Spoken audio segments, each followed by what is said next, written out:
మాజీ చైర్మన్ మందడి సైదిరెడ్డి ఏది మా కోమరెడ్డి వెంకరెడ్డి గారు విమర్శిస్తుండు. ఆయన స్థాయి కాదని అర్థం చేసుకోవట్లేదు. మా కోమరెడ్డి వెంకరెడ్డి సార్ రాజకీయాలు స్టార్ట్ చేసినప్పుడు ఆయన ఇంకా పుట్టిండో పుట్టలేదు కూడా తెలియదు. ఆయన రాజకీయాలు స్టార్ట్ చేసిన మా వెంకరెడ్డి సార్ స్టార్ట్ చేసినప్పుడు.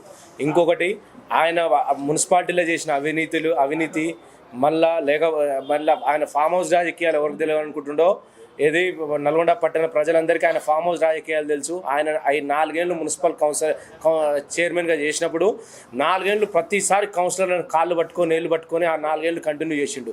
ఎన్నోసార్లు మన సాగర్కి ఏది క్యాంపుకు పోయిర్రు. ఈయన మీద 2 సార్లు అవిశ్వాసాలు తీర్మానం పెట్టడానికి ట్రై చేసిండు. కానీ ఏళ్ళ బేరం చేసి ఏది చైర్మన్ పదవిని కాపాడుకుంటూ 24 గంటలు మున్సిపాలిటీలో అవైలబుల్ వండుకుంటే బురిసీనన్న ఏది ప్రజలకు ఏం అవసరం వచ్చిన 24 గంటలు ఫోన్ ఎత్తుతాడు. నువ్వు ఏ రోజు కూడా మీ సొంత కౌన్సిలర్లు కూడా ఫోన్ ఎత్తలే. ఎప్పుడు కూడా మున్సిపల్ కౌన్సిల్లో కానీ కూర్చోలేదు, నువ్వు మున్సిపల్ ఛాంబర్లో కూర్చోలేదు. ఎప్పుడు చూసినా పోయి తోటల కాడ ఫామ్ హౌస్లలో కూర్చొని నువ్వు రాజకీయాలు చేసినావు. నీ ఫామ్ హౌస్ రాజకీయాలు మా అందరికి తెలుసు.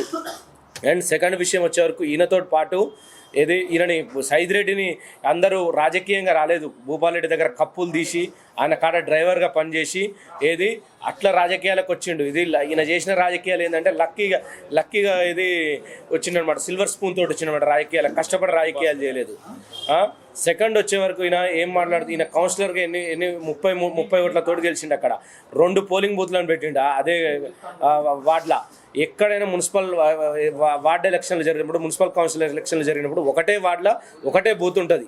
కానీ నేను 2 బూత్లు పెట్టుకొని రిగ్గింగ్ చేసుకొని అట్లా రిగ్గింగ్ చేసి అన్యాయంగా నువ్వు ఎన్ని ఓట్లతో గెలిచినావు? 30 ఓట్లతో గెలిచినావు. కానీ నువ్వు 120 ఓట్లను రాపించుకున్నావు. ఎందుకంటే ఒక మున్సిపల్ చైర్మన్ 130 ఓట్లతో గెలిచిందంటే పరుగు పోతుందని. యాక్చువల్గా నీ ఆ వార్డు కాదు, భాస్కర్ అన్నని భయపెట్టించి ఆ వార్డుని మార్చుకొని గెలిచినవి నువ్వు. ఇది నీ రాజకీయం.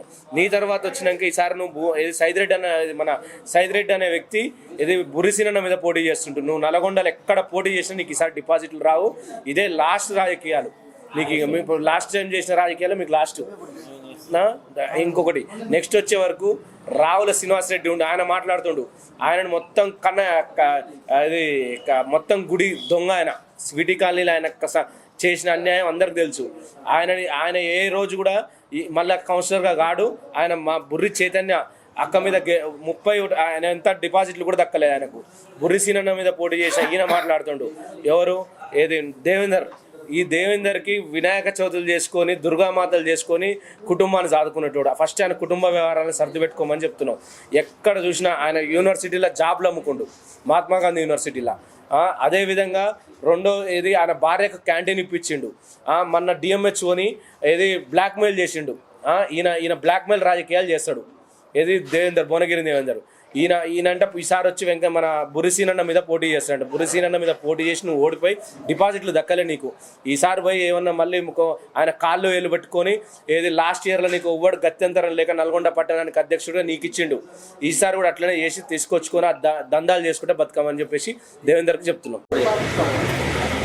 कल एक्स म्यूनसिपल चेयरमैन कल बात करते हुए पुरी श्रीनिवास रेड्डी साहब के ऊपर बोल रहे हैं मैं पोटी करता हूँ बोल के। तुम एक टीआरएस के पप्पू, नलगुंडे के पप्पू, तुम्हारा टीआरएस में रहे चेयरमैन बोले तो कोई पहचानता भी नहीं था। तुम्हारा स्थाई क्या हो, तुम्हारा लेवल क्या हो हमको मालूम। बुर्री चैतन्य श्रीनिवास रेड्डी मैडम पे 500 मेजॉरिटी लेकर आए हम। बुर्री सीताना पे तुम्हारा मेन पटना अध्यक्षुడు कुछ है उन्होंने 1000 मेजॉरिटी लगाए साहब पे। क्या बात कर रहे तुम? और तुम क्या हो, तुम्हारा वैल्यू का बुर्री सीताना के बारे में बात करने। आजकल नए शेख भी बात कर रहे हैं। शेख कौन, नलगुंडे में सैयद कौन, हमारा सब मालूम। तुम्हारा लेवल तुम देख लो और ज़्यादा बात करने से पहले साहब के बारे में 4 बार सोचो कौन कहाँ थे उससे पहले, किसके भाई किसके साथ काम करे। आज क्या कि आके म्यूनसिपालिटी ऑफिस में हम लोग धरना करते वो करते बोल के। यूथ कांग्रेस वहाँ पे अवेलेबल नहीं थी, अगर रहती ना तो कपड़े फाड़ के मारते थे सबको। सोच रहे आइंदा से बात करने से पहले जबान संभाल के बात करो। ये आखिरी वार्निंग है आप लोगों को। ఫౌండేషన్ పేరుతో ఇలా ఇంటర్ విద్యార్థులకు కూడా ఒక యూనివర్సిటీకి ధీటుగా ఇలా నల్లగొండ పట్టణ కేంద్రంలోనే ఒక జూనియర్ కళాశాలను ఏర్పాటు చేసిండు.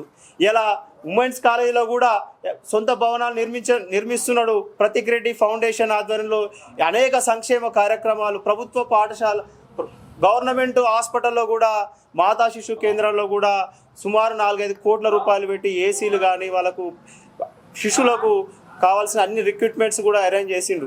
ఇలా రాజకీయాల్లో డబ్బే వ్యామోహంగా పనిచేస్తున్న నాయకులు ఉన్నారు.